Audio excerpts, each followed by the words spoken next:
سلامن ጥዕናን ይኹን ንዓኹም ኣብ ዘለኹምዎ ኩሉ ኩርናዓት ዓለም እንቋዕ ናብ ቻናለይ ብሰላም መጻኹም ንቻናለይ ሓደሽቲ ንዝኾንኩም ሰባት ዶክተር ማይና ይበሃል ኣብ ናይ ሎሚ ትምህርትና እንጣጢዕ ክንጥቀመሉ ኸለና ብተወሳኺ ክንፈልጦምን ክንገብሮምን ዘለና ሓሙሽተ መሰረታዊ ጥንቃቐታት ክንርኢ ኢና ብትኹረት እንተሰሚዕኹምኒ እንጣጢዕ ንጥዕናኹም ብዝጥዕምን ብዝስማዕማዕን መንገዲ ክትጥቀምሉ ትኽእሉሉ ተታሓዝቲ አሉታዊ ጽልዋታት በበቕዓት ክትከላኸሉ ዘኽእለኩም ፍልጠትን ሓበሬታን ክትረኽቡ ኢኹም ኣብ መወዳእታ ድማ ናይ እንጣጢዕ ረብሓ ብኽልተ ዕጽፊ ዘዕብን ክብ ዘብልን ኣጠቓቕማ እንጣጢዕ ዝነግረኩም ይኸውን ብብዙሕ ኣኽብሮትን ትሕትናን ነቲ ትምህርቲ ላይክ ምግባር ኣይትረስዑ ናይኹም ላይክ እቲ ትምህርቲ ናብ ብዙሕ ሰብ ንኽበጽሕ ንኽጥቀመሉ ናይ ገዛ ርእሶምን ናይ ስድራ ቤቶምን ጥዕና ክሕልው የኽእሎም እዚ ትምህርቲ ንሰባት ብምክፋል ሼር ብምግባር ንኽጥቀምሉ ንግበር ንቻናለይ ሓደሽቲ ንዝኾንኩም ሰባት ድማ ዶክተር ማይና ይበሃል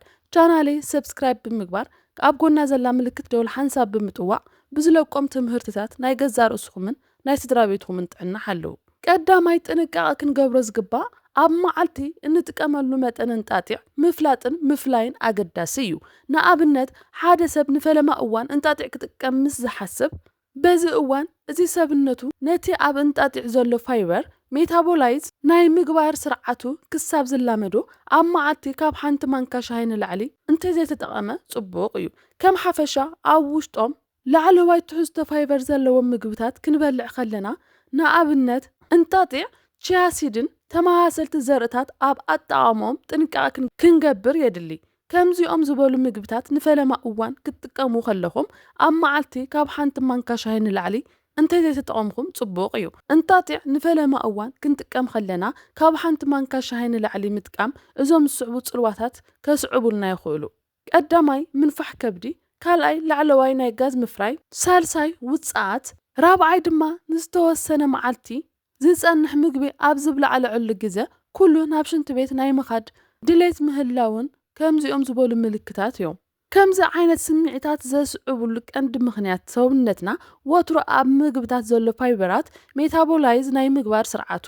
እንተዘይለሚድዎ ወይ ድማ ከምዚ ዓይነት ናይ ኣነባብራ ዘይቤ ከይሃለወና ድንገት ናይ ኣነባብራ ዘይቤና ክንቕይር ከለና ፋይበር ናይ ምምጋብ ልምዲ ክነምጽእ ከለና እዚ ንሰብነትና ውሽጢ ንዘሎ ምግቢ ንዝሓቀሉ ስርዓት ኣጸጋምን ድንገተኛን ለውጢ ክኾኖ ይኽእል እዩ በዚ ግዜ እዚ እንጣጢዕን ተመሳሰልቲ ላዕለዋይ ፋይበር ዘለዎም ምግብታት ኣብ ውሽጢ ዘለዉ ፋይበራት ብብቕዓት ሜታቦላይዝ ንምግባር ስለ ዝጽገም እዞም ፋይበራት ምግቢ ኣብ ዝሓቀሉ ስርዓት ውሽጢ ካብቲ ዝግብኦ ንላዕሊ ሰዓታት ንኽጸንሕ ብምግባር እቶም ካብ ላዕሊ ዝጠቐስኽዎም ምልክታት ኣብ ሰብነትና ንኽንርኢ ክገብር ይኽእል እዩ ካልኣይ ግን እንጣጢዕ ብቐጻሊ ዝጥቀሙ ሰባት ኣብ ውሽጦም ፋይበር ዘለዎም ምግብታት ናይ ምምጋብ ልምዲ ዘለዎም ሰባት እኳ እንተኾኑ መዓልታዊ ዝጥቀምሉ መጠን እንጣጢዕ እንተበዚሑ ካብ 5 ክሳብ 6 ማንካ ምግቢ ንላዕሊ እንተዘይኾነ ጽቡቕ እዩ እንተዘይኾይኑ እቶም ኣብ ላዕሊ ዝጠቐስኽዎም ዓይነት ምልክታት ንስኹም እውን ኣብ ሰብነትኩም ክትሪኡ ትኽእሉ ኢኹም ካልኣይ ጥንቃቐ እንጣጢዕን ተመሳሰልቲ ኣብ ውሽጦም ላዕለዋይ ናይ ፋይበር ትሕዝቶ ዘለዎም ምግብታት ክትምገቡ ከለኹም ኣብ መዓልቲ ውሽጢ እኹል ማይ ንሰብነትኩም መሃብ ኣገዳሲ እዩ ከም ሓፈሻዊ ፋይበራት ላዕለዋይ ዝኾነ ናይ ማይ ድሌት ኣለዎም ፋይበር ዘለዎም ምግብታት ክንበልዕ ከለና እዞም ምግብታት ውሽጢ ዘሎ ፋይበር ኣብ ሰብነትና ዘሎ ማይ ናብ ርእሶም ብምስሓብን ኣትራክት ብምግባርን ሃይድሮፎሊክ ባህሪ ስለ ዘለዎም ብቐሊሉ ነዞም ማያት ናብ ርእሶም ብምስሓብ ነዞም ማያት ብምጥቃም ጄል መሰል ቅርጺ ብምሓዞም ንሰብነትና ረብሓታት ይህቡ ካብ ዝህብዎም ረብሓታት ሓደ ድርቀት ከብዲ ዝከላኸልሉ በዚ ዓይነት ስርዓት እዩ እዞም ፋይበራት ኣብ ውሽጥና ዘሎ ማይ ናይ ርእሶም ኣትራክት ክገብሩ ከለዉ ንሕና ድማ ምሱ ኣታሒዝና ንሰብነትና እኹል ማይ ዘይንህቦ እንተኾይና ብቐሊሉ ድርቀት ከስዕቡ ይኽእሉ እዮም ፋይበር ዘለዎም ምግብታት ብምምጋብ ምንም እኳ ድርቀት ከብዲ ናይ ምክልኻል ዓቕሚ እንተሃለዎም እኹል ማይ እንተዘይተጠቒምና ግን ተቓራኒ ዝኾነ ጽልዋ ከስዕቡና ይኽእሉ እዮም እኹል ማይ ኣብ መዓልታዊ ውሽጢ ምጥቃም ኣገዳሲ እዩ ድርቀት ከብዲ ሃልይኩም እንጣጢዕ ክትጥቀሙ ከለኹም እቲ ድርቀት ከብዲ ዝበለጸን ዝበኣሰን እንተኾይኑ ነዚ ቀንዲ ምኽንያት እኹል ማይ ኣብ መዓልቲ ውሽጢ ዘይምጥቃም እዩ ሳልሳይ ጥንቃቐ ድማ እዞም ዝስዕቡ መድሃኒታትን ሕክምናታትን እትወስዱ ሰባት እንጣጢዕ ቅድሚ ምጥቃምኩም ክትትል እትገብሩሉ ናይ ሕክምና ትካል እንተሃልይኩም ምስ ኽኢላ ምምኻር ኣገዳሲ እዩ ቀዳማይ ምስ ናይ ሆርሞን ምዝባዕ ተታሒዙ ሕክምና ትወስዱ ሰባት ካልኣይ ናይ ደም መቕጠኒ መድሓኒት እትወስዱ ሰባት ኣብ እንጣጢዕ ውሽጢ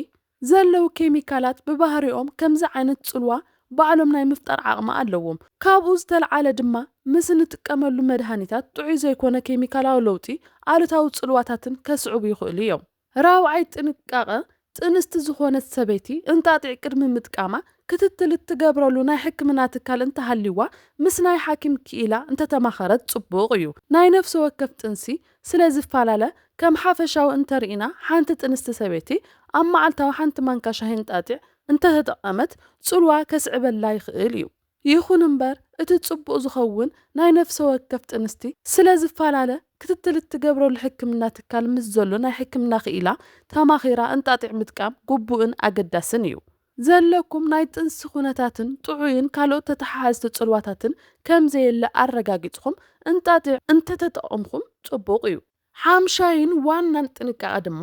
እንጣጢዕ እንጥቀመሉ መንገዲ ካብ እንጣጢዕ ሰብነትና ዝረኽቦ ረብሓ ንላዕሊ ላዕለዋይ ጽልዋ ኣለዎ እዚ ጽልዋ ኣሉታዊ ወይ ድማ ኣዎንታዊ ክኸውን ይኽእል እዩ እንጣጢዕ ንሰብነትና ዝህበና ረብሓታት ብኽልተ ብሰለስተ ዕጽፊ ክብኒ ምግባር በዚ ስዕብ መንገዲ እንጣጢዕ እንተተጠቒምኩም ጽቡቕ እዩ ካብቲ እንጣጢዕ እትጥቀምሉ መጠን እንጣጢዕ ድሕሪ ምውሳድኩም ንኣብነት ሓደ ማንካ ወይ ክልተ ማንካ ድሕሪ ምውሳድኩም ነቲ እንጣጢዕ ንዝተወሰነ ደቃይቕ ምምሳው ድሕሪ ምምሳውኩም ድማ ምውቃጥ ወይ ድማ ምጥሓን በዚ ዓይነት መንገዲ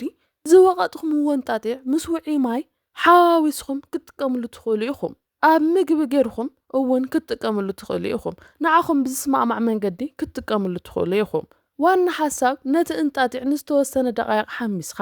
ወቂጥካ ወይ ድማ ጥሒንካ ምጥቃም እዩ በዚ ዓይነት ኩነታት ሰብነትና ብዝበለጸ ኣብ እንጣጢዕ ውሽጢ ዘሎ ኬሚካላት ፓሊፎነል ተባሂሎም ዝጽውዑን ኦሜጋ 3 ፋቲ ኣሲዳት እውን ብእኹል መጠን ንክንረክብ ይገብሩ ካብኡ ብተወሳኺ ድማ ከም ቅድሚ ሕጂ ዝረኣናዮ እንጣጢዕ ምስ ኣቮካዶ ብሓደ ምጥቃም ሰብነትና ብዝበለጸ ኣብ እንጣጢዕ ውሽጢ ዘሎ ጥዑያት ኬሚካላት ንኽረክብ ይሕግዝ እዩ ኢልና ኣለና ኣቮካዶ ኣብ ውሽጢ ጥዑያት ዝኾኑ ፋትስ ኣለዎ እዞም ፋትስ እዚኦም ሰብነትና ብንኣሽቱ መዓንጣ ኣቢሎም ነቶም ኣብ ኣቮካዶ ዘለው ጥዑያት ፋቲ ብተወሳኺ ድማ ኣብ እንጣጢዕ ዘለው ኦሜጋ 3 ፋቲ ኣሲድ ተባሂሉ ዝጽዋዕ ስብሕታትን ካልኦት ጠቐምቲ ዝኾኑ ፓሊፎነል ተባሂሎም ዝጽውዑ ኬሚካላትን ብዝሓሸ ደረጃ ንኽመጽኦም ይገብር ኣቮካዶ ምስ እንጣጢዕ ብሓደ ምጥቃም ጽቡቕን ተመራጽን እዩ ካልእ ሓደ ሰብ እንጣጢዕ ብጥሪኡ ከይጠሓነ ክትጥቀመሉ የብሉን እንጣጢዕ ብቐጥታ ብጥሪኡ ሓይካ ብስና ኣድቂቕካ ምጥቃም ምፍታን ንዝተፈላለዩ ሓደጋታት ምግቢ ኣብ ዝሓቀሉ ስርዓት ውሽጢ ከስዕቡ ይኽእሉ እዮም ቀዳማይ በዚ ዓይነት መንገዲ እንጣጢዕ ምጥቃም ንሰብነትና ዝህቦ ምንም ዓይነት ረብሓ የለን እንጣጢዕ ብጥሪኡ እንተርኢናዮ እቶም ውሽጢ ዘለው ኬሚካላትን ስብሕታትን ካብ ላዕሊ ብቕርፍቲ ኣቢሉ ዝሽፈን እዩ እዚ ቅርፈት እዚ ኣዝዩ ድልዱል እዩ ሰብነትና ብንኣሽቱ መዓንጣ ኣቢሉ ነዚ ቅርፍቲ እዚ ሰቢሩ ወይ ድማ ዳጀስት ገይሩ ናይ ምጥቃም ዓቕሙ ብላዕለዋይ ደረጃ ዝቕንስን ዘውርድን እዩ በዚ ዓይነት መንገዲ ምጥቃም ምንም እኳ ካብ እንጣጢዕ ምንም ዓይነት ረብሓ